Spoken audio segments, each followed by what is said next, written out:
Welcome to... Sorry, I had my screen switched. Welcome to Crawl Board Game Podcast, our live stream podcast. Formerly Board Game Crawler. We did a little rebranding. And we, before this, live streamed a couple times. Mainly audio only specific, but we're expanding our technology reach. Yeah. Whatever you want to call it. Both. My name's Andrew, and I'm with my co-host as always, Joey, and Ralph's over there. Oh, He's got his own section. he gets his own camera. Look at that face. He gets his own camera. All right, so today we're going to be talking about a few games: The Great Wall, Founders of Gloomhaven, and 1846, which is a 18xx game, if you're familiar with that genre. So let's kick it off with The Great Wall. So Ralph, take it away. Wow, was not expecting me so quick. That's how I typed it in the title, so it's got to go in that order. Okay. All right. So, I want to talk about The Great Wall, which is something, thankfully, Joey introduced me to. So, The Great Wall is published by Awaken Realms, which, if you're no stranger to the podcast, you've heard a lot. They publish a lot of games. I would argue probably Joey's favorite publisher. Some would say there's a fanboy among us when it comes to Awaken Realms. That could be. So The Great Wall was published last year, and which isn't saying much because we're barely into 2022. Yeah. But this is a somewhat heavier game, right? It takes about 2 to 3 hours.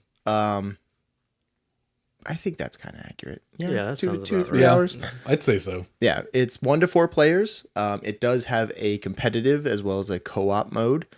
I've never played the co-op mode, but I've seen it played.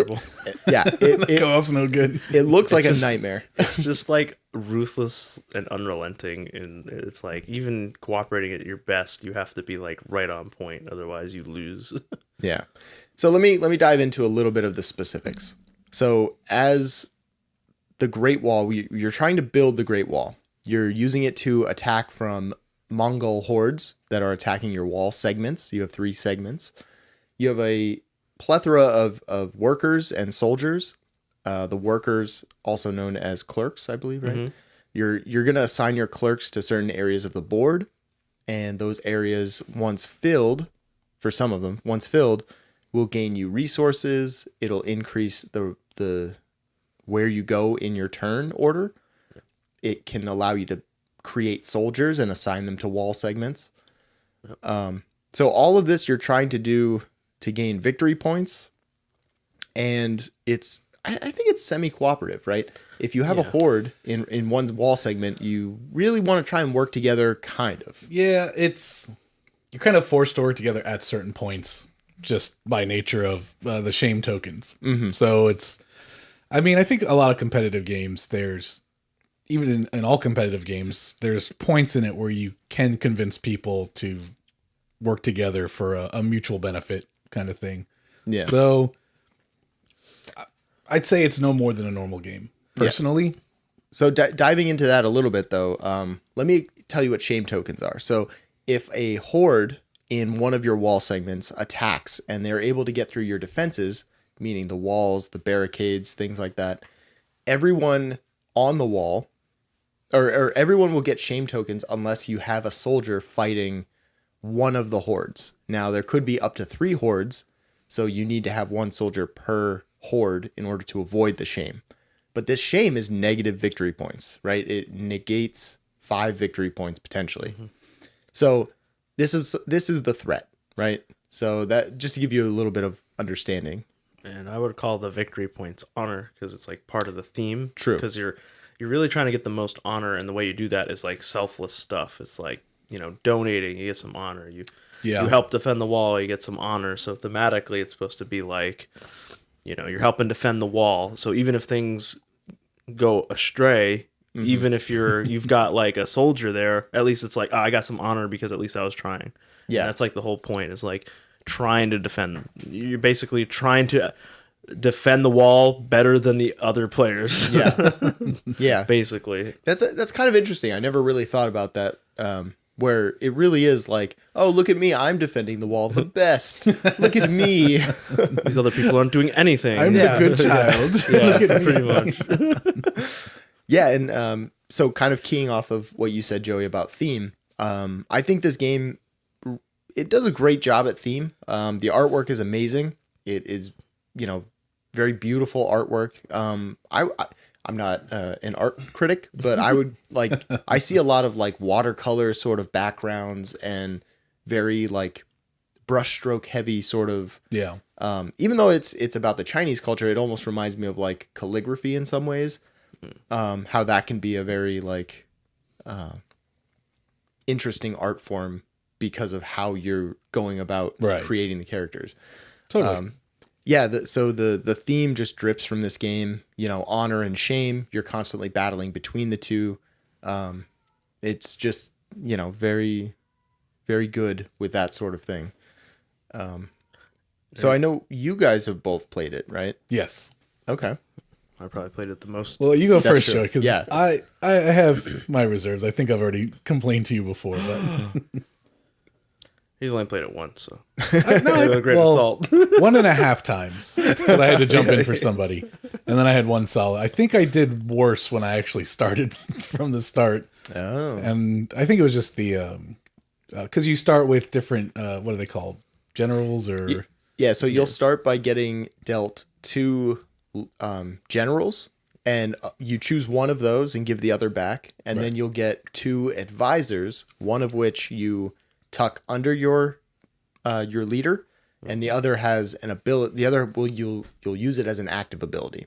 So your general as well as your face-up advisors, your untucked advisors. Yeah. So essentially, you have a permanent variable player power, and then you'll be able to cycle through other variable powers as the game goes along. And sometimes by the act of cycling them, or they call it tucking, I think, by just putting it face down under your card, it'll bolster other effects, which is pretty interesting. Yeah, absolutely. Yeah, it strengthens your general's overall power. Yeah.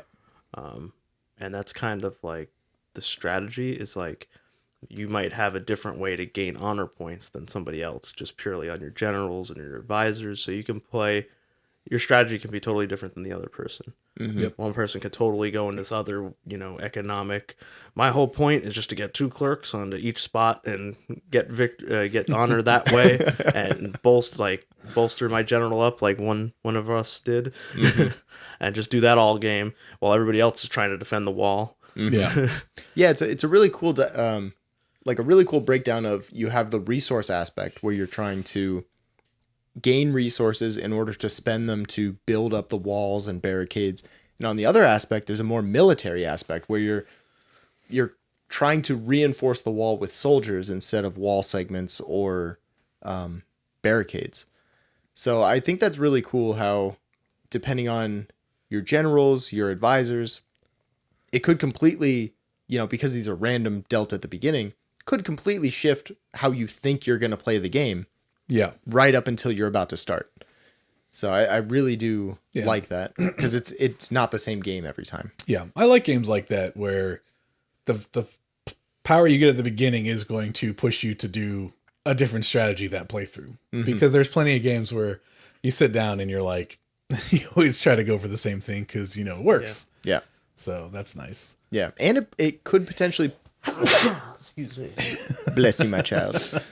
It could potentially push you out of your comfort zone. Like, I'm definitely, for the Great Wall, I'm more resource oriented. Like for the first 2 or 3 games that I played, I don't even think I touched the military aspect. And then all it takes is a different leader, a different advisor, and now you're suddenly like, well, I have to make the best of this, so I have to really dive into the military aspect. So I do like that about the game. Yeah. I feel like with certain generals, you don't really have to invest in them, and you can just be like, fuck it, I have this really good advisor, I'm just going to use this advisor, not really so much my general. And just get points wherever I can. Yeah, I feel like I kind of did that. I think I leaned on my advisor more than my initial person. And I think that would have been a good strategy. Was just the only thing is that there's like 3 artifacts at the beginning of the game that are put out, and you'll get honor points at the end of the game for doing those special things. They're kind of like achievements, I guess. Yeah. And one of them was tucking, advisors under your general, and you weren't doing that, so you at the end of the game lost some points. Yeah, everyone got a ton of points at the end. You always see that in most Stonemaier games. There's like some randomized end game objective that's give the replayability more. So it'll give, again, even like the general changing your play style, even those objectives might change your play style. Yeah. So I enjoyed the game. Like I said, I played it 1.5 times. We actually tried to live stream it on YouTube. We had some hardware malfunction. Somebody messed something up. And no. It all came down to a wire, man. Don't even worry about it. Yeah. So we ended up taking it down. But so that playthrough, I got to experience the full thing. I do enjoy the game. I like how actions are handled, where everyone's kind of playing it is an identical hand of actions, right? Yes. So each round, everyone's picking one of those cards, and then you can actually choose to take it back, or if you choose not to take it back, it'll give you more points. I like that. Depending on the T order, which our friend Tom says that's the whole game's about the T order. Yeah. Changes the priority of players. The only thing that bugs me about the game, I'm listening, is that to me it's so painfully obvious a ripoff of Champions of Midgard and Rising Sun. Because Rising Sun has they call it the T ceremony instead of the T order, but it's effectively the same mechanic. And then with Champions of Midgard, it's very similar in the sense that there's even 3 slots of boats that you're going out to do adventures on, and every round there's a troll coming, and if nobody defends the city of Midgard, everyone gets blame tokens. So that kind of like bugs me, but even despite that, I do enjoy it. The game's well made. Obviously, it's Awakened Realms. You'd hope it's well made. But what are you gonna do, right? Every game borrows something from everyone. I just felt like this one was a little more obvious in what it borrowed. It did seem a little bit on the nose, yeah. So, I mean, I still, even in the end, knowing it's a mashup of 2 games, I still really enjoyed it. Like, I can't play those 2 games at the same time, so I absolutely loved this game. That's a good point. Yeah, you can't play it. Well, you could play them both at the same time. No. We're not going to try. Not enjoyably, play them both at the same time. But I guess, if I was in the mood for both of those games, then Great Wall would be the perfect game to play, because it kind of satisfies all that. Yeah. I will say, I was telling you earlier, how you deal with defeating the threats that are coming, which I called them monsters when we were playing, because I'm thinking Champions of Midgard, and one friend was like, "Well, they're Mongolians. How could you say that?" Probably shouldn't have brought that up. But canceled. So the way you deal with this is you have soldiers and horsemen, and they're either 1 square or 2 squares, and so you're just covering up some set amount of squares in a pattern, which when you cover them, you'll get something, and when every square is covered up, it's defeated. So I kind of like that, because there's shapes where by placing a soldier here, it might prevent a spot for a horse to go. So there's a little bit of strategy even in the placement. So I do like that. And I don't think I've ever built an archer in that game. So what the archers do is in between rounds, they all fire their arrows, and they kind of, with tokens, block out squares that they add to the defeat of the card, but nobody claims anything on them. But yeah, I mean, the archers, I've definitely seen more people put horsemen and foot soldiers on the cards than build archers, because the archers really come down, from what I've seen, is mostly the bonus points in the game, where you have the randomized bonus objectives. So I think the archers are nice because it's repetitive damage, whereas your foot soldiers aren't, but it's still only 1 square you're covering up at a time. So you're definitely playing the long game in that. Yeah.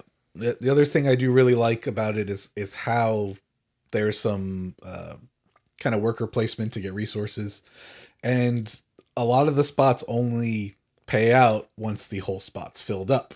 And if you're not in the spot, you don't get anything. So you could put a guy, and then maybe I'll put another guy later to get more resources, and then all of a sudden it fills up, and you're kind of boned in that point. So I thought that was pretty interesting. I do like that.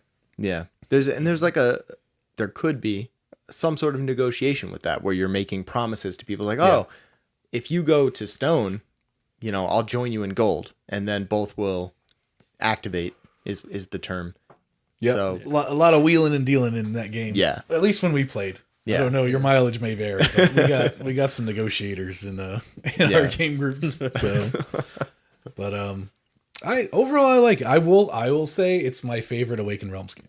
Okay. I'd say that. Yeah, that's because it's not narrative like the others. It's more of like a really one and done. There's no like continuation. Everything else they make is like continuing, and it feels like a finished game. Yeah. It feels like they made it, and it's like, all right, this is the game. We got it, and it's realized what it is from start to finish, which is sometimes my complaint with a lot of Kickstarter, like you said, especially narrative-driven ones, where maybe at some point they kind of got lost in all the flash and it never truly realized what it could be. Mm-hmm. So yeah. Well, a lot of those narrative games, it's not over until you need like 50, 60 hours total to get to the end of the whole thing. Mm-hmm. Yeah. But like you did, like, because you recently finished Tainted Grail. Tainted Grail with which Tom. to me is a feat. Yeah. But you literally had to dedicate a weekly playthrough, a day every Friday you played, and you had one other person, because you could only get one other person to commit. But it still took you guys how many weeks to go through, even with playing? I don't remember when we weekly? started, but it must have started like sometime in summer. I mean, yeah. Jeez. Yeah, so we had a lot of, well, I can't remember. I gotta talk to Tom again. But we were averaging like maybe like every time we sat down to play, we'd get maybe a chapter or maybe half a chapter was about. Sounds reasonable. And there's 15, so probably about 20 weeks, I would say. Okay. Something like that. So whenever 20 weeks ago, I guess we could do some quick math. It's about 5 months. So. Jeez. Which is, I mean, a D&D campaign can last a year. So, like, it's fine. It's just, for me, I like, if I'm going to play something that long, I would prefer to play a role-playing game. Mm-hmm. And don't get me wrong, like, I am supposedly getting Dark Tower within the month. And hopefully I'll have people to play through, but I like board games because every week you can, you can do a different flavor kind of thing. So, that's my 2 cents. And now we started a different campaign within the same game, and it's like wildly different from the initial campaign. So it's like, I don't know, it's crazy. The different campaigns change how the rules are, and it completely changes the game. So I'm really happy with it because it's like there's 4 expansions, or no, there's 4 campaigns in total. So if we put all that together, I bought like basically 2 years worth of content in one thing. So yeah. Wow. Is there any expected content for the Great Wall still coming, or is it just? No, I have everything. Okay. I don't. Yeah, I have everything. I do have expansions for that, which I didn't include at all. That's right. But once if we play again, we can start including little bits of the different expansions. Mm-hmm. Like there's an expansion that has Genghis Khan in it, and he, he's all our grandpa. And he's like basically a boss horde card that you have to defeat. Wait a minute, wasn't this the plot of Mulan? Oh, that was a different guy. And there's also different ways to handle different things. There's an Iron Dragon, which is basically like a cannon that somebody can pilot. Mm-hmm. You send a soldier there to pilot it and send the Iron Dragon. Auto kill stuff. So there's other cool things with the expansions. There's also like gods that you can send to different locations or the wall, and they can it works kind of like the Overseers, but like a neutral Overseer that everybody can control and upgrade. Oh, and it provides buffs to certain things or clerks and things. So I want to play with that expansion. There's an expansion where everybody gets like different kind of units. Like the Monkey Clan has like a ninja or something, some ninja unit that you can send out to fight. That's pretty cool. It's cool because it's on a bamboo tree.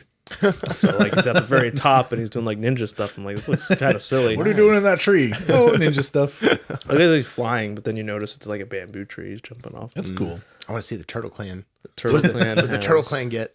A turtle? Oh, they have a turtle tank. It's like Turtle literally tank. a turtle, and then it's got like a cannon coming out the front. Yes. All right. You know, That looks pretty cool. I do want to play with these expansions. I'm usually picky about my expansions, but this sounds good because definitely after playing it, it is a fun game. That sounds like it would really make it more fun. Mm-hmm. Yep. Add a little chaos into it. So, excuse me. Just cough on all over Ralph there. That's all right. I'll pretend not to like it. Okay. But yeah, I mean that's kind of all I had about the Great Wall. It's something that we're all still kind of getting our, I think Joey's played it the most, and you've still probably played it less than 10 times, I would say. Oh yeah, for sure. And I've played it maybe 3 or 4, I would say at this point. Andrew, I think you have 2 under your belt, so it's definitely a game we're still trying to figure out and enjoy, and hopefully get you guys interested in too. It's very cool. Yeah, I definitely. That definitely seems like a game where I probably it's like it's kind of like Lords of Waterdeep, right? Like it's hard to get tired of it because of what it is. Mm-hmm. So I could definitely see myself, because I think at this point, after a playthrough and almost 2 playthroughs, I would know if it was for me or not, and I'd say it's for me. Yeah. So, all right. So I guess moving on. Next thing we're gonna talk about is Founders of Gloomhaven. All right. So, Founders of Gloomhaven sounds just like what you're thinking. Probably it's basically it's like a prequel to Gloomhaven. So it basically describes the story of how Gloomhaven was constructed, and you basically had all the races of Gloomhaven come together. You have Inox. If you're unfamiliar with Gloomhaven, there's an Inox species, a Quattral species. There's Vermlings, which are like little rat creatures with like psychic and magic abilities, and they all come together and they basically build the whole of Gloomhaven. And you have a map basically. You take control of a species, one of the species. They have a racial ability. You can send workers to use it. We didn't play with workers when we initially played because I wanted to make it super simple, because it is kind of unnecessarily complicated with adding workers. You didn't need workers. They're like, let's put the workers in. Why not? Make it more uncomfortable. Yeah. But really it revolves around building these prestige buildings, which you gain points when you deliver resources to those buildings. And the resources, you want to basically own those resources and deliver them to those buildings to complete them. That's basically the whole crux of the whole thing. And you have to deliver them through, roads.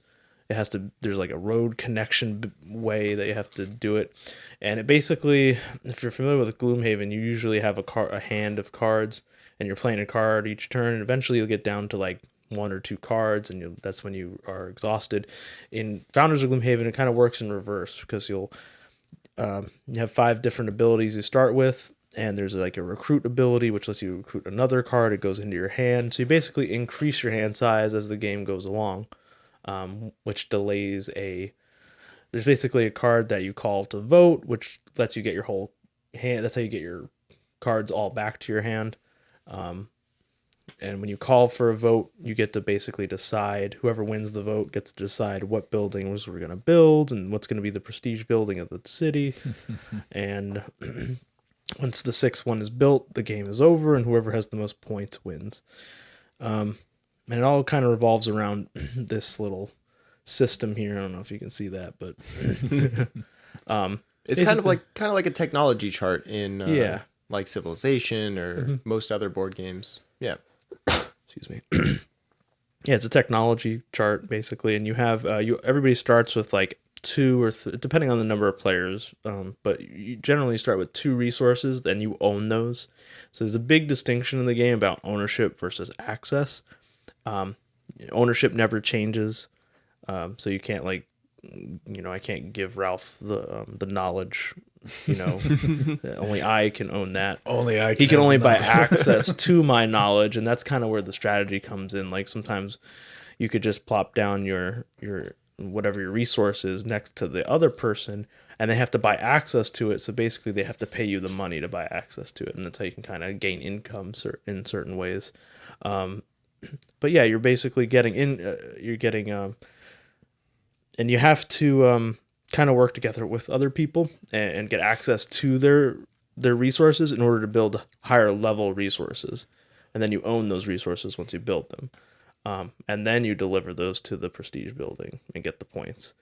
I played it with Pablo recently on Monday. It was a 2-player game, 1v1 basically.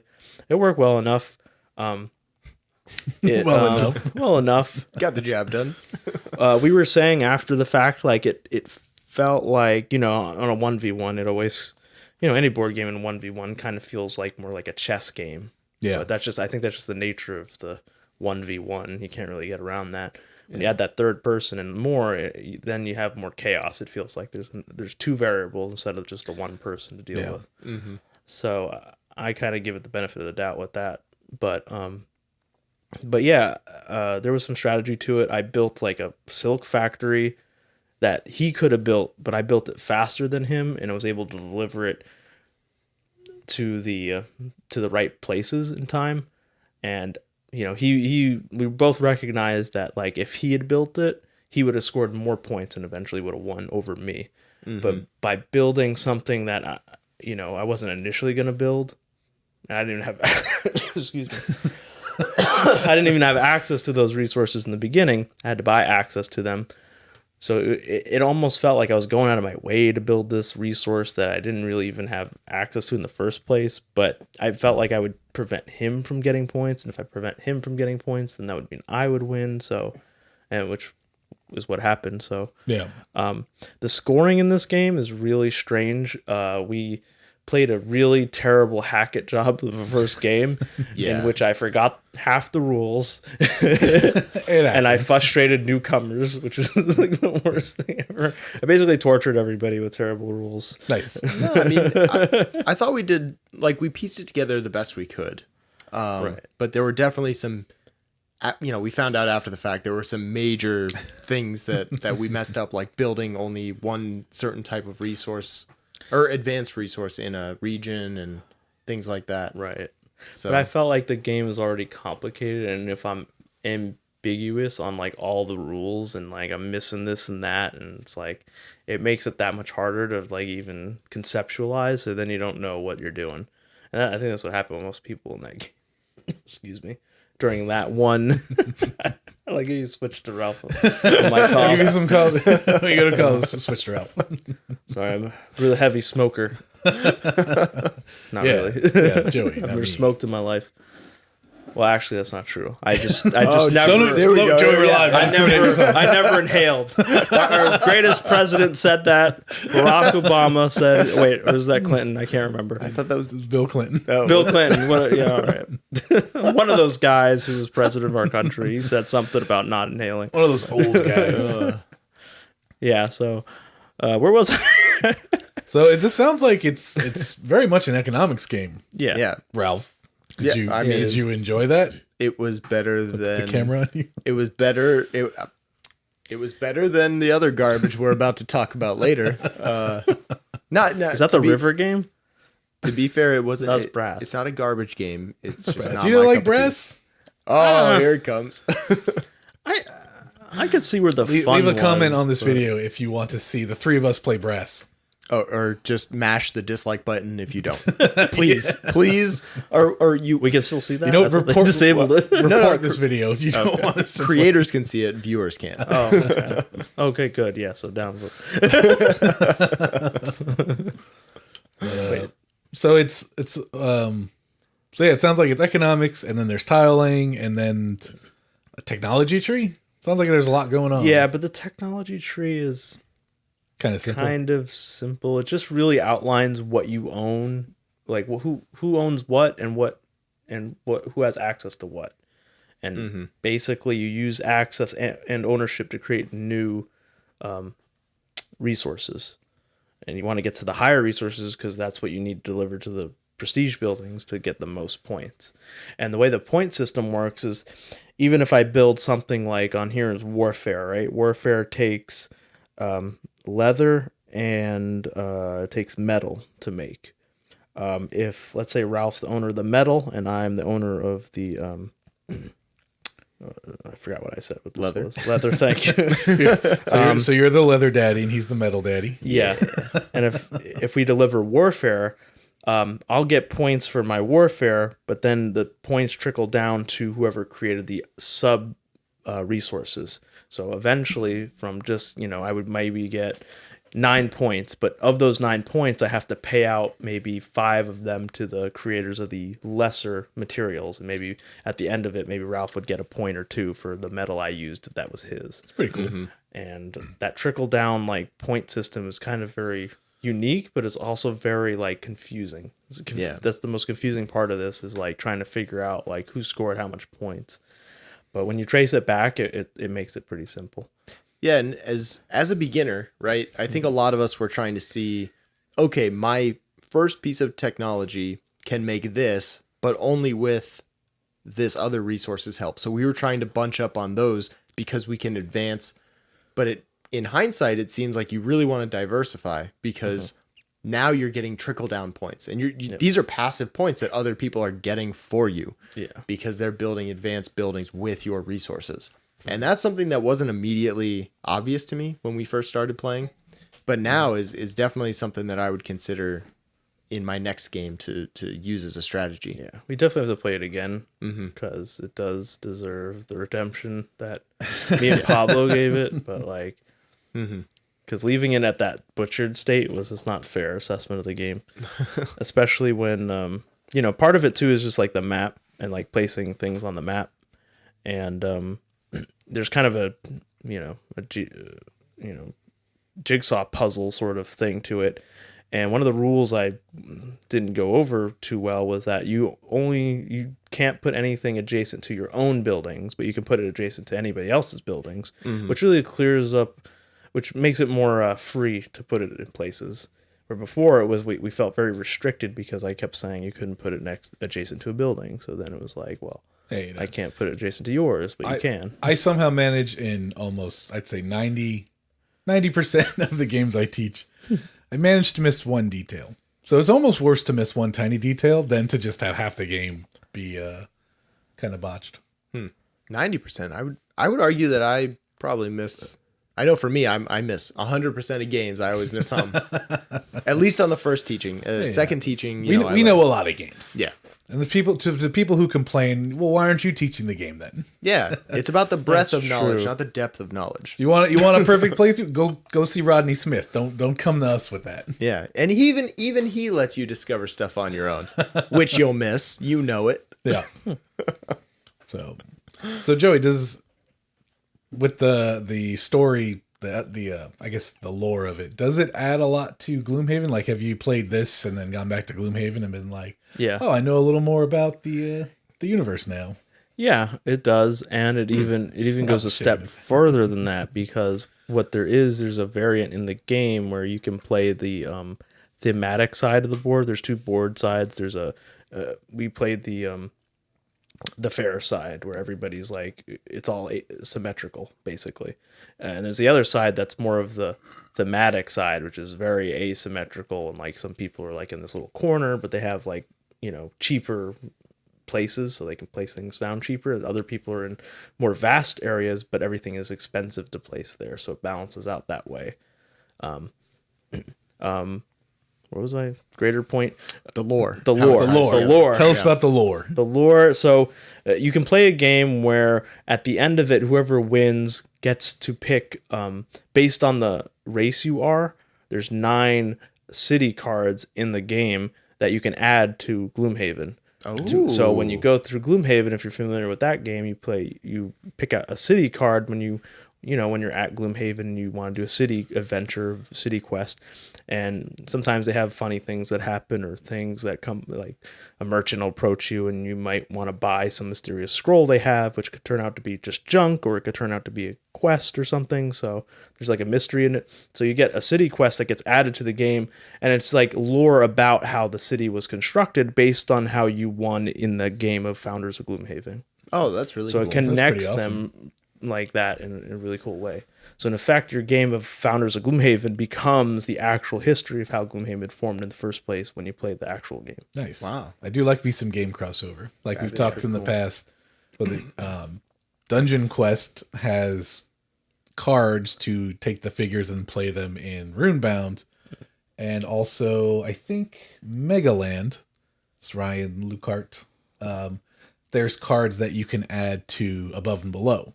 There's structure cards that when you buy that game, you can take them out and throw them into that game. I like when publishers do that. I like when they give you a little bonus for being loyal to the IP. Yeah. It's really cool to do. Mm-hmm. Makes it really connected, like it's its own like universe, like the MCU, you know. Especially when the art styles are so similar. Like, you know, some developers and designers just stick with an art style because they found a really great. Sorry, I was pausing for the liquid in the cough. Making some weird noises. Yeah. Thankfully I'm on screen. You can't hear the water running noise, which makes it sound Ralph, like, why are you making that water noise? like, oh yeah, it's me. Huh? Good ventriloquist. But yeah, it's cool because like they'll either find an artist that they just love their art and move it forward through all their games, or use that same art as the connective tissue to their game universe. Like you said with Megaland and Above and Below, very similar art styles. And what's the new one? Who What Now? And then the newest game that you know? No, it's Who What Now. I'm pretty sure it's I can't keep track. It's the Now or Never. What is it? It's Now or Never. Okay. I like mine better. Who What Now? I told Ralph that I guess that's the third installment, because Megaland's kind of like a side game. Mm-hmm. So the third, there's Above and Below, then it's Near and Far. Mm-hmm. I told him the third one was Now or Never. He thought I was joking. I did. And had to look it up. Yep. So it's got to be dichotomies. Yeah. Couldn't use and anymore, apparently. Mm-hmm. Sweet and salty. Had to use that would have been a way better title. You know what, Ryan Lockhart, I'm sorry if I'm butchering his name. I don't know what happened to it. I had a game called 8-Minute Empires. That was a game he made, I think, or definitely before Above and Below. I think Above and Below really put him on the map for that. But 8-Minute Empires was this cool little game. It was like a little area control game. You just had these little cubes that represented your armies roaming around. And the way you did actions is you actually had to, there was like a market of cards and you had to buy from that. When you bought from that, that would trigger the action.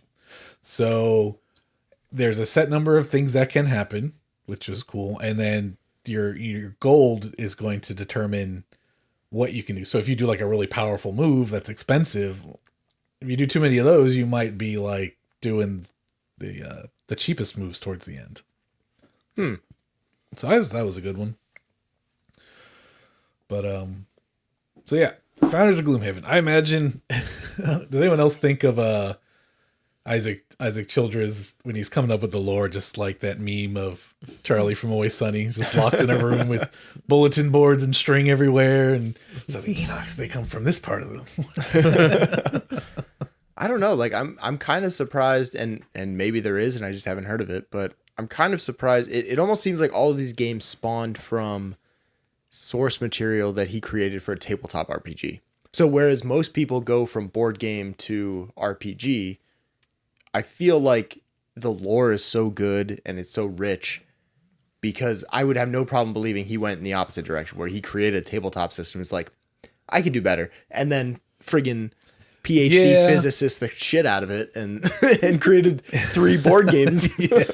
4 if you count Frosthaven. Yeah, definitely if you go Kickstarter right now, the RPG market is, if you think the board game market is flush, the RPG market's even more flush, because think about it. All you need to do is make PDFs. You don't have to produce any physical material, because every RPG is like, oh, get this dice. Maybe they come up with a proprietary dice to try to sell you to either make the game more unique, or they're trying to make a quick buck. Who knows?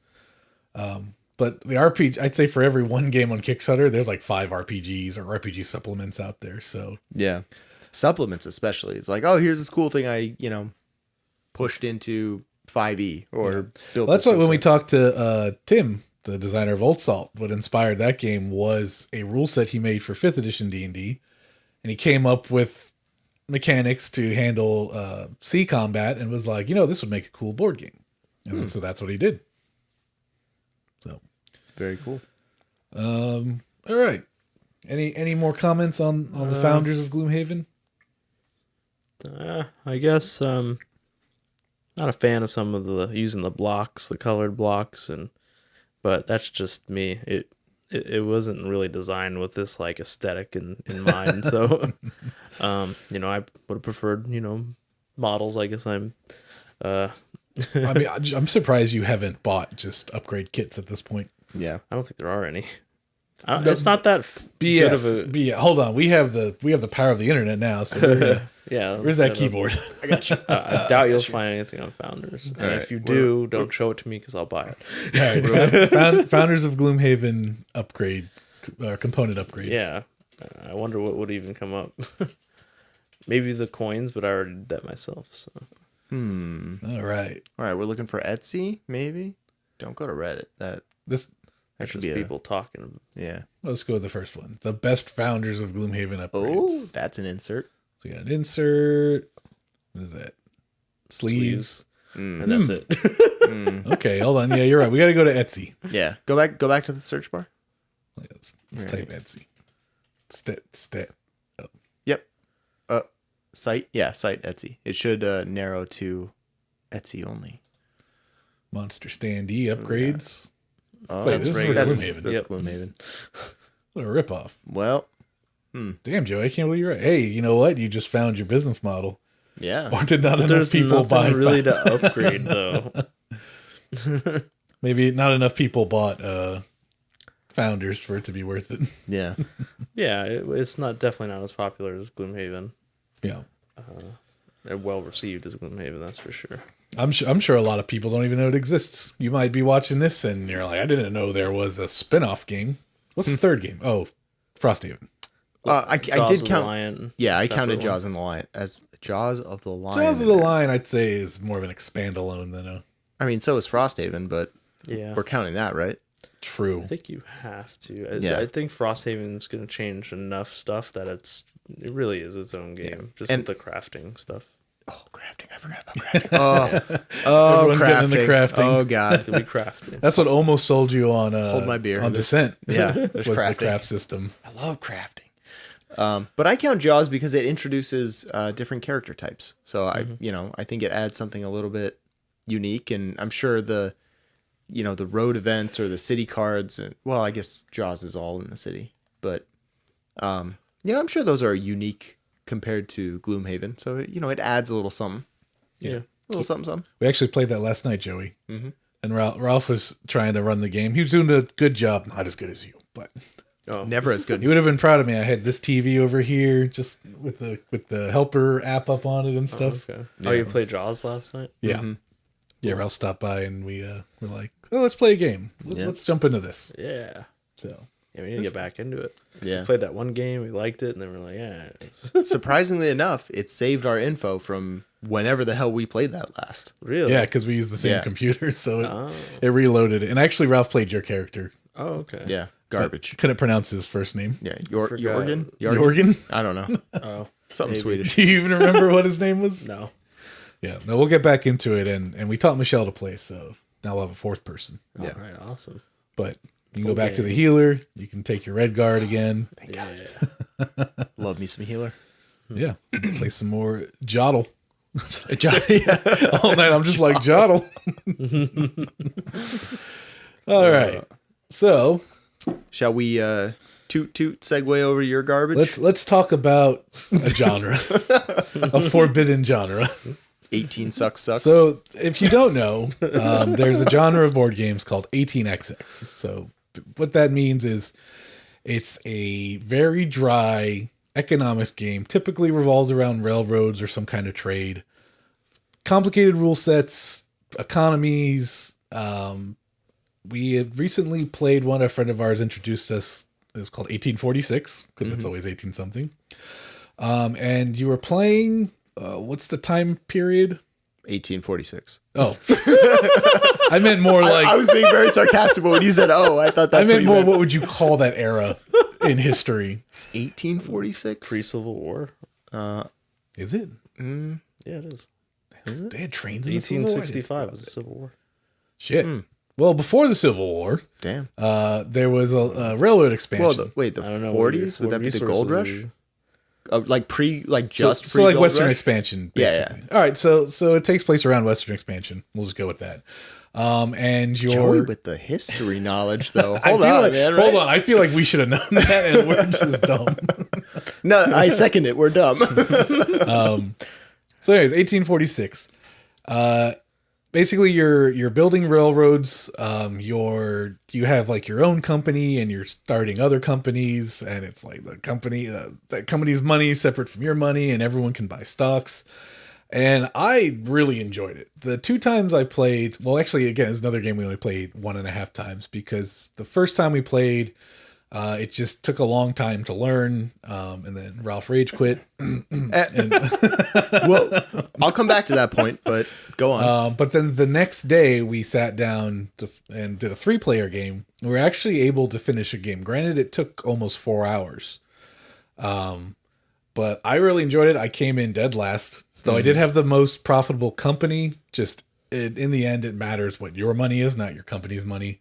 So I don't think my company had the most money. I think it just made the best runs of all the companies. Where was I? So yeah, I came in last, but I very much enjoyed it. So I'll tell you why I enjoy these kinds of games, because we've also played Brass a little bit, which that one also Ralph also rage quit. I didn't rage quit. It was a unanimous decision that I hated it and no one else liked it. I'm still willing to play Brass with you again, though. Okay. So games you got that, and just economics games in general. So I was Michelle was telling me brainstorm a list in various levels of difficulty. Games like Acquire, Raccoon Tycoon is an economics game. Founders sounds like an economics game. Although Founders is the point I'm trying to make is this is kind of void on that. Okay. The reason I like these overly complicated, dry themed economics games is because there's a certain level of fun of when the theme's so dry and everything's hard and everyone is struggling together, you almost get a better look at your friends of what kind of gamers they are, what kind of players they are when they're put in these situations, right? So no one's getting their hand held with like a theme or a power or a class and stuff. Like everyone just kind of thrown into this group puzzle, and everyone has to negotiate and make decisions and do these, calculations in their head of what's the best thing. You're gonna be very reactive to what your other, players are doing. And I just enjoy that because, like I said, I feel like the player themselves shine through into the game more than what's happening in the game, kind of thing. So that's why I like those types of games, even though I'm bad at them, because they are very complicated at times. So that's why I like them. So Ralph, why do you dislike them? Camera on you. So I felt very for me, it just wasn't clicking, and I think the biggest reason for that is there were multiple little things that compounded into a big thing that I ultimately just had a problem with. And kind of going towards what you were saying about economy games, where in your game, your company did the best, or let me rephrase that. The company you started did the best. Right. But at the end of the game, that was kind of worthless. Yep. So part of it was the things you're accomplishing by starting companies and growing them and turning them into these wonderful money-making machines. Ultimately, you get no credit for it. That to me feels not great. Yeah.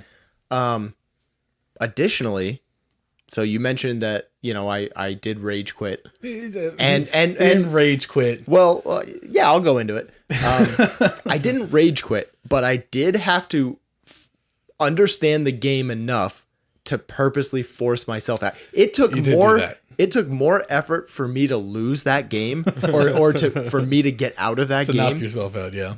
Than it did almost me playing it. It was like the reverse. It was like the negative version of of the game where I had to understand it enough to kick myself out of it. Which you did seem to enjoy more when you were doing it's a lot more fun tanking your game than than me just like standing up and saying, "Oh, I don't know what to do with this." But I sold off my company. I made sure I blew all the money I had to. Like, it was almost more fun. It was almost more fun tanking my value as a company, as a player. Like, it was great. It was a lot more fun. Whereas, like, too big to fail. Yeah. Whereas, like, Tom is pretty good with that sort of stuff. So, like, he was off and running, and you and Michael were doing your own thing. Michael seemed like leaps and bounds ahead because he had played before, which is fine. Yeah. It's just, like I said, it boiled down that there were too many smaller things that just culminated in me not liking it. Yeah. It was just too much stuff that I wasn't quite getting. And, that's, again, I told Michael the next day that, like, hey, it's not a bad game. It's a bad game for me. Right. So it's, people who like 18xx games, like, that's great. That's fine that you're into those sort of nitty gritty, railroad line details of and rule sets and all these different things. For me, that sort of dry theme doesn't stick. Yeah. So, which is perfectly fine. Exactly. I know I'm teasing you, but it's funny. It's funny. If it's not for you, it's not for you. So, it's definitely a labor of love to get through it, because at times they are very much not fun. Mm-hmm. But like I said, I'm the kind of person where I like that's why I like Robinson Crusoe. If the more not fun we're having in game, the more fun I'm having at the table, kind of deal. I guess I'm a masochist. I like the abuse. The big thing that blows my mind is it's not just like there's 2 or 3 of these 18xx games. There's at least a dozen, if not way more. There's probably more. There's probably one for every year of the 1800s. And from what Michael had said, they don't, like, there's a core rule set that translates throughout, and then it differs on it, to some extent.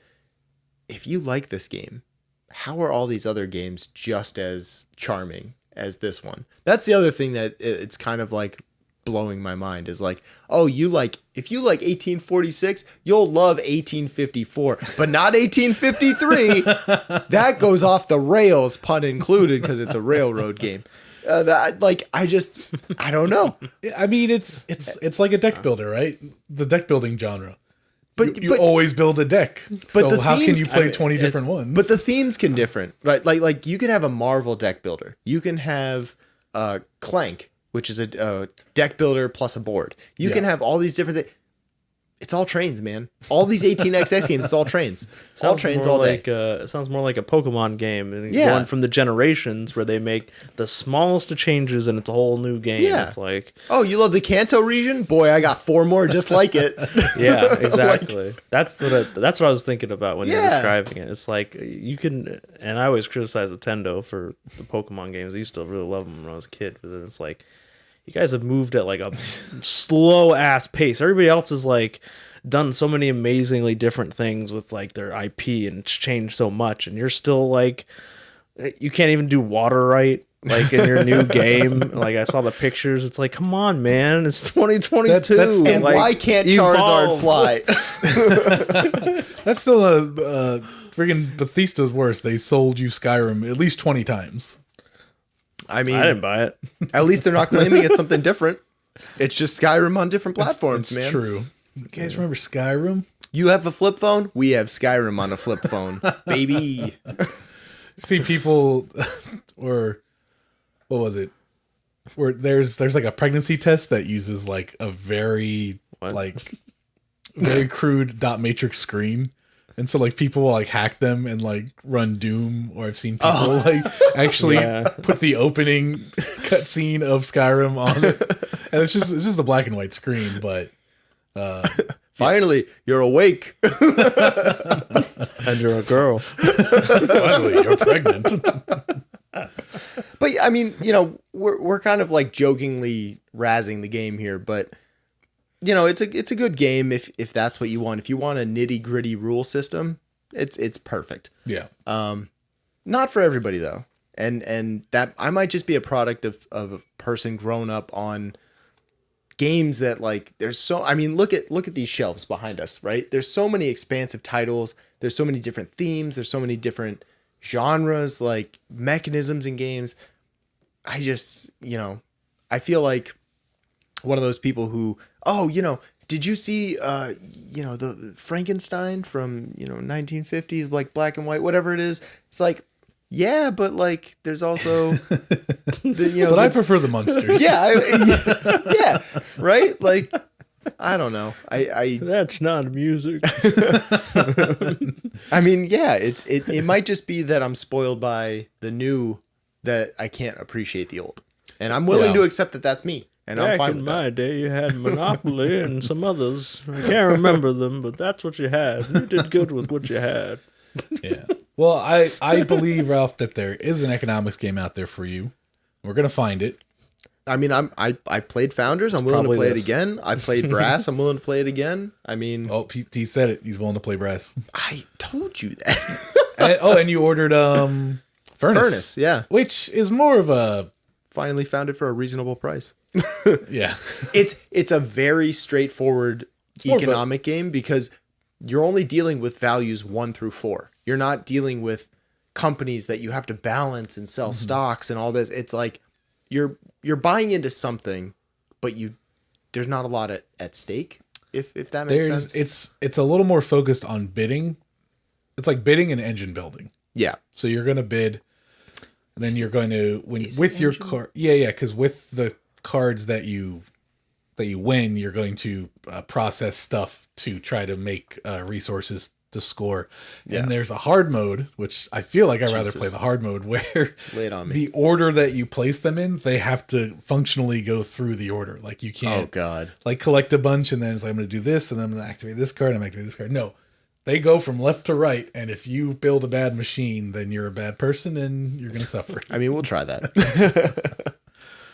But I actually still haven't played. Michelle's played Raccoon Tycoon a few times. She said it's pretty good. That one seems pretty lighthearted, where the main thing is that there's a kind of this economy stock tracker where depending on which resources are bought and sold will dictate their price and it'll go up and down. And then, players will inevitably sell off something and like tank a stock in something and, good fun. Good fun to crash the economy.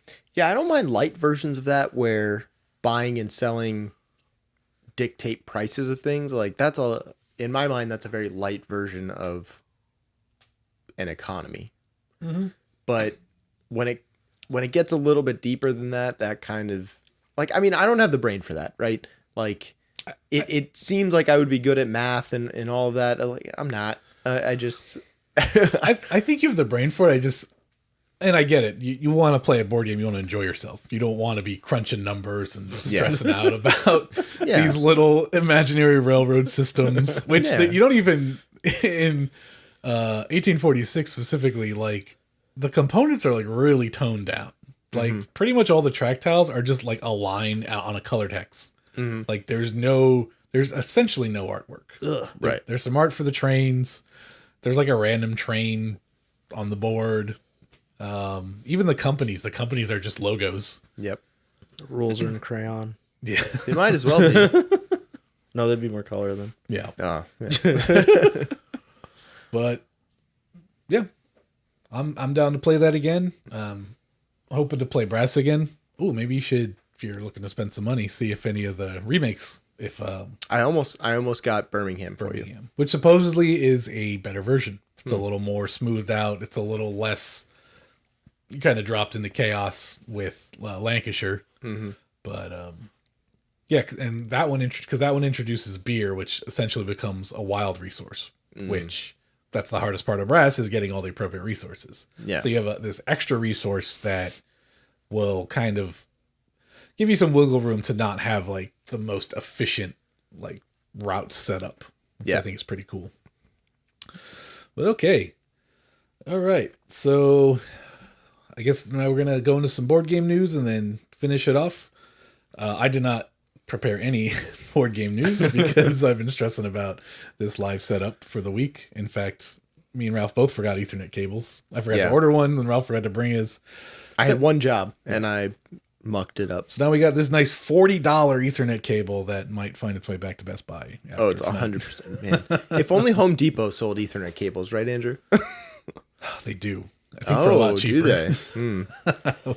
Probably should have sent Michelle there. Yeah, I know a person who has a discount. But Joey, you had some news. If you want, I can go first though, because I also have news. Okay. But I'll need to pull it up either way. Oh, we can do that. Yeah. Beep, beep, beep, beep, beep, beep. Oh God, I'm tethered by headphones. So you Jesus. go. I guess you go first since you're. Here, why don't you take the mouse while you're at it? Well, I don't know what I'm looking for, Joey. What am I typing in? Oh, you want to do mine first? Oh, I mean, I could do mine, but I don't. Put a Deep Rock Galactic board game. I think that should be enough. Could be wrong. Yep. Kickstarter. This one? Yeah. Go to Kickstarter. Oh, or sorry, I clicked. Yeah, here's fine. Nice. All right, cool. So they're making. So if you're familiar with the video game, there's Deep Rock Galactic. Is you basically 4 dwarves and you basically go around to different planets and you mine for rare materials and you gather them, and there's a lot of little like challenges within like a run where you go and get a bunch of stuff and then you got to head back to the ship, and there's a bunch of aliens that, you know, spiders and stuff you got to kill on the way there. So they made it into a board game, so I'm kind of excited about it. Excuse me. I'm gonna try and find it on Kick. Oh, yeah, nice. there we go. Okay, perfect. So as you see, I think today was the first day and it's already got 1 million. So do you see how 8,000 people? It just ticked up. Is it still 24 hours? Because I can get a metal coin for free if I. Free metal coin. That's how they get me. You're a sucker for the metal. Wow. Maybe you're the metal daddy. Yep. Ooh. So yeah, so they made it into a board game, which I think would be really cool. So I'm imagining a board where you just go around, you kill aliens. Yep, that's exactly what it looks like, and you get resources. I see, and yeah, that's pretty much it. You can watch the video if you want. Yeah. Yeah, sure. We have the technology. Damn, we really upgraded this shit. Is the sound gonna be good? Or? Yep. Okay. Let me know when you're ready. Go ahead.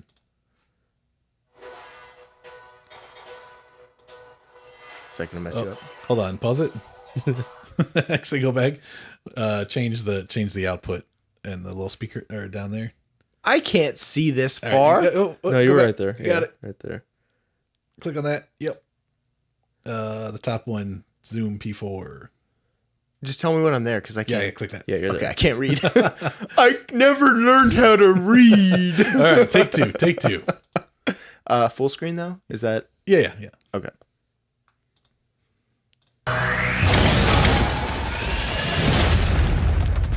In the far future, space mining is big business. An interplanetary mining corporation, Deep Rock Galactic, are experts in securing the most dangerous dig sites in the galaxy. You are a team of 4 dwarven space miners and must fight and dig your way through the deepest and darkest caves of Huxley's 4, the richest and most hostile planet ever discovered. I'll drill through anything. The team are the driller, I eat rock for breakfast. the scout, Time to light this shit up. gunner, Just show me where to shoot. and the engineer. Let's play this smart for once, huh? Deep in the caves, you'll be digging for valuable morkite and other riches, Mining is hard work. giving you lots of upgrade opportunities, such as overclocking your weapons. But the caves of Huxley's are full of Make horrors. every bullet count. Better be stocked up on ammo when encountering the Praetorian, the Spitballer, the Web Spitter, the Exploder, or any of the other deadly alien monsters lurking in the dark. You must rely on each other if you want to survive. You must dig, But teamwork! cross pits, Step aside, wimps. set up sentry guns, Let's clear them out! revive each other, Thank you, brother. and combine attacks whenever needed. Rock and stone. But time's ticking and constantly moving against you. Behind some. And there goes our internet. Wait, really? Nasty surprises are a given. Maybe I'm on Grunts something. will creep out of the cracks. A grabber will swoop in and carry you off. Or the very caves themselves will collapse on top of you. It's all worth it though. Yes! The riches of Huxley's are legendary. So, are you dwarf enough to join us? Taking applicants now. Sign up today. Pretty badass. This looks fiddly as ever. Really? Oh my god. Yeah. All those monsters. Like if you've seen the gameplay from the video game, there's a lot of monsters. There's a lot of monsters. And then like with the cave-ins and all that other stuff, like to me, I get a very fiddly impression. Okay, fair enough. So I could be wrong, and I'm fine with that. But what about you, Joey? You scrolled through it, right? I just backed it. Oh my god. Hey. Oh my god. Not yet. What's that sticking up? Is that your wallet? I'm at least gonna do $1 here, just to. Andrew, can you Oh, there it is. There's our studio audience. you don't have to laugh at me. Can you go back to the Kickstarter page? Yup. I kind of want to explore a little bit of if I'm right in this fiddly game. I like that are there actually little gems for the stuff you get? Because that's cool. I mean, that would be cool. A metal beer mug. I'm in. Yeah, because in the Got 'em. game, when you're resting, you could just go to there's like a bar on the rest zone, and you can literally just keep drinking, and your character will get drunker and drunker, and it'll start going. At some point, you lose control of your controls, and he'll start like walking without you touching anything, and then you'll black out, and you'll end up in the med bay. Wow. Nice. Neoprene mat. Dwarves. Neoprene mats are the future of board games. Yep. These are the gunner. 33 minis. You don't think this is gonna be fiddly, Andrew? No. Is there a companion app? Probably not. I mean, not that I've seen, but I don't know if it would need one. look at all these large and medium cave segments. Jeez. 102 cards. Tokens. Gee. Oh, you do get the minerals. Yeah, Nice. Who's publishing this? this is the same. The publisher's Mood. Mood. Hashtag mood. MOOD. So Yeah. I was alerted to it because I was a supporter of Rise of the Necromancers, who also produced that. Great game. Co-produced it with Sore Loser Games. So they're like, we thought you might be interested in this. And you were apparently. Yeah. Yep. What was it? The metal mug or the metal coins that got you? Both. Well, I only put $1, so we'll see what happens. But I want Oh, okay. that should guarantee me the coins. yeah, Nice. if I do end up getting it anyway. Right on. All right. And Ralph, you got some news. I do. I don't need a visual aid because I'm never going to find this on BBC's website. But recently, You want me to type bbc.com and nope, I don't. Nope. But recently, a group of 4 in somewhere in Great Britain, because I can't pronounce the city name, so I'm just going to leave it very generic. They recently broke the world record held by a group of people in the Netherlands by playing 85 hours plus. Download the Domino's app today and become. I don't know why that happened. Sorry. Today's sponsor is brought to you by Domino. No. So the group of people in Great Britain recently broke the world record for continuous hours of playing a board game. So what they did was this group played Dune for 79 games, totaling in 85 plus hours of gameplay straight. you gotta really like Dune to Yeah, I know. that. I was kind of surprised that it wasn't like a bunch of different games, but I haven't seen anything that alluded to that, so I'm assuming it's just Dune straight. But for every hour of gameplay that they played, they were allotted like a 5-minute rest. No full meals. It was all snacks, so you couldn't like break for food or anything like What that. bathroom breaks? That's Shit where probably you sit. They all wore diapers like astronauts. yeah. But I thought this was so cool because A, Dune, I love it. Yeah. But B, it's like when they tried to break the record, the Guinness World Book came back and said, like, look, in order to actually make a meaningful dent in this record, you have to game at least 5 hours more than the current record, which was like 80 hours. Yeah. So I just thought that was like a cool piece of information that, like people are just sitting around gaming for, X amount of hours. You guys want to try to break the record? No. Oh yeah, I was just about to suggest that. That's our next video. Oh my God. Oh my God. We could 90-hour video. All right, when Joey gets Frosthaven, we'll play 1 through 100. Jeez. Straight. No, thank you. That'll break the record. I feel like you would need drugs. Yeah, probably. Like Caffeine. Like that 5-minute break, you know where that... Yeah, I'm just going to go in the bathroom. Whoa. I'm ready. But no, it was cool because they were also doing it for Alzheimer's research. So they raised a little bit of money for Alzheimer's research and, nice. broke a world record casually over a couple days. Yeah, I have seen people doing fundraisers where they're going to like game straight. Mm-hmm. So I'm down to do that.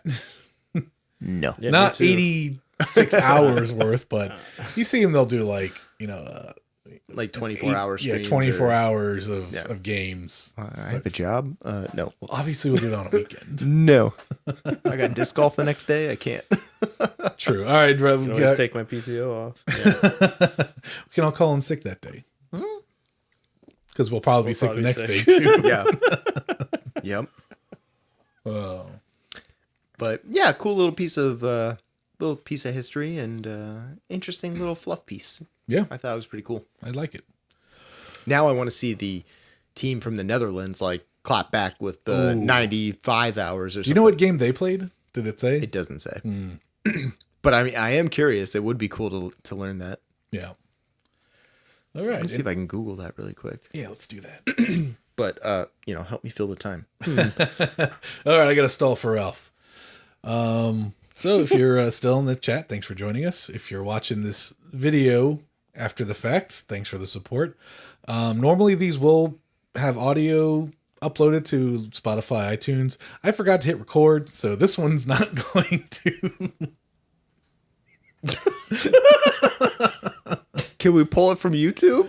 We can rip the audio from YouTube. Yes. Jesus Christ, man! So there's a lot of buttons over here. Beep boop. It's beep and then you boop. At least you we got it boop. somewhere. It's true. We're off to a good start though. I didn't hit record on YouTube either. We've just been talking to ourselves.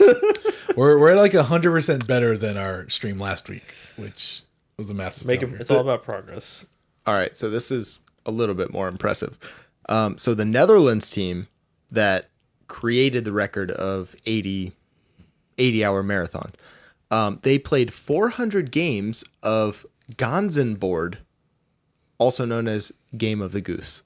I What? don't ask because I don't know. But apparently somebody won 122 of those 400 games, and he was the victor. But Interesting. yeah. Now I got to figure out what this game next week on Next the week, Crawl podcast, Game of the Goose. we'll be reviewing Game of the Goose. All right. Oh, I guess with that said, cue my outro music. Thanks for joining us on this live stream. We'll be back next Thursday, 7 p.m. Joey? Oh, Yeah. sorry, I was backing orders. 7 o'clock. 7 o'clock Eastern Standard Time. If you live in the South Florida area, we have weekly and monthly meetups at both Gulfstream Brewery for the weekly and Flynn's Arcade and Margate for the monthly. If you want to support us, check out our website, boardgamergifts.com. We sell merch like this delightful... you can barely read that it. green is not coming Yeah. through. Fund, wait, receive, repeat, Kickstarter mug, as well as some other board game inspired t-shirts. You can follow us on our socials at Crawl Board Games. We're on Instagram, Facebook, Spotify, iTunes, now YouTube, more YouTube videos. And while you're here on YouTube, go check out our 100 Days of Board Game videos. That was a lot of fun to make. Those were a lot of fun. I recently watched through something on our channel and it started recommending me the 100 days and I'm like, oh, God, It was like such a frantic time, but so good. Like, it was such a good process that we went through. It's right at the beginning of COVID, so like we at least had that to like occupy our time, and like so yeah, when everyone's like, "Oh, I'm dying inside," I'm like, I'm finding a lot to do. So. That was around when the sourdough kicked in. Everyone made sourdough. Back in sourdough 2000 whatever. And the toilet paper shortage. Everyone grew a beard. Yeah, That's all I got out of it. Thanks, genetics. I was just like, my life didn't change at all. I was like, I was doing this before it was cool. But yeah, Hide from the sun is my thing. As you can see, so, lights make it worse. You're gonna die at the Renaissance Fair this I might. I'm gonna bring a lot of sunscreen. To bring buckets. Oh my god. All right, well, see you next week.